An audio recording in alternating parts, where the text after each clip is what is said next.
depuis le début de ce phénomène épidémique, la population et l'ensemble de la population, mais aussi des personnes vulnérables, sont soumis à un niveau de stress qui est considérable. Donc on sait bien que ce niveau de stress, il peut être générateur de décompensation.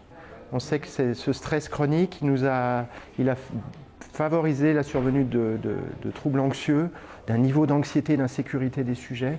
Et du coup, on voit très clairement dans les patients qui arrivent des fois en crise, pour un grand nombre, une situation de stress qui fait décompenser en fait. Les patients qui font une infection à Covid-19 sont plus insécurisés et développent des troubles anxieux derrière.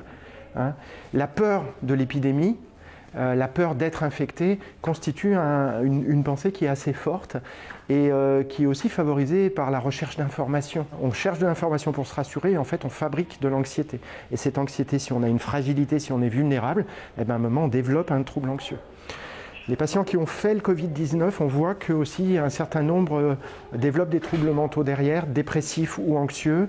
Les patients qui sont passés en réa, on a un taux important, un taux de l'ordre de 25% dans certaines études de déclenchement d'états de stress et d'états de stress post-traumatique, ce qu'on appelle des états de stress post-traumatique.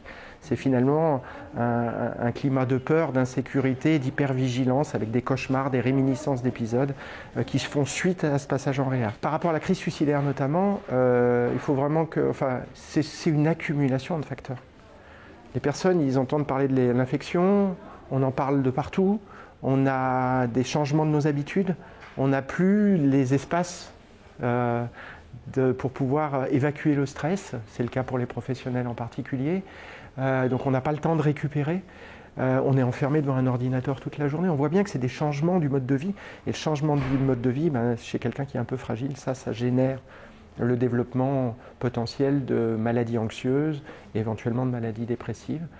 Il y a des populations plus vulnérables, les précaires, les étudiants selon certaines conditions, parce qu'ils sont isolés, il y a la question des examens, il y a la question des petits boulots, enfin on en parle beaucoup, voilà.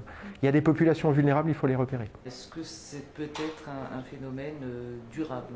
Je ne suis pas devin, mais par contre il y a une accumulation de tellement de paramètres, le contexte actuel, la précarisation, la crise économique, la crise sociale, que certains parlent d'une quatrième vague qui sera psychiatrique. On est en droit en tout cas de le craindre. Si les chiffres aujourd'hui ne nous montrent pas une augmentation probante, il y a quand même une tendance, il y a une alerte sur la question d'une augmentation potentielle des tentatives de suicide, qui n'est pas encore probante, mais en tout cas la question c'est vraiment d'alerter. En France, il y a en tout cas une vigilance très importante par rapport à la question du suicide et de la prévention du suicide. Et il y a des dispositifs qui sont portés sur le territoire au niveau national pour essayer de diminuer ce risque. Ce qu'on appelle des dispositifs de veille, comme le dispositif Vigilance, qui est déployé sur le territoire en France.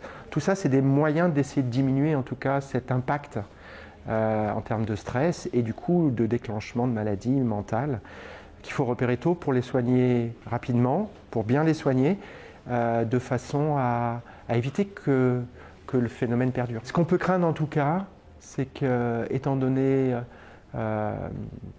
l'ensemble de ces paramètres d'instabilité, de stress, épidémique, sociologique, économique, on est en droit de penser qu'il va y avoir une augmentation significative des troubles dépressifs et des troubles anxieux. On commence à le voir déjà, des crises suicidaires aussi. On commence à le voir déjà. On parle déjà de la troisième vague au niveau viral, donc certains parlent d'une quatrième vague qui serait psychiatrique. Mais on n'a pas idée d'un calendrier, on n'a pas idée à quel moment cela va arriver. Il est important en tout cas de le prévenir et d'anticiper les choses.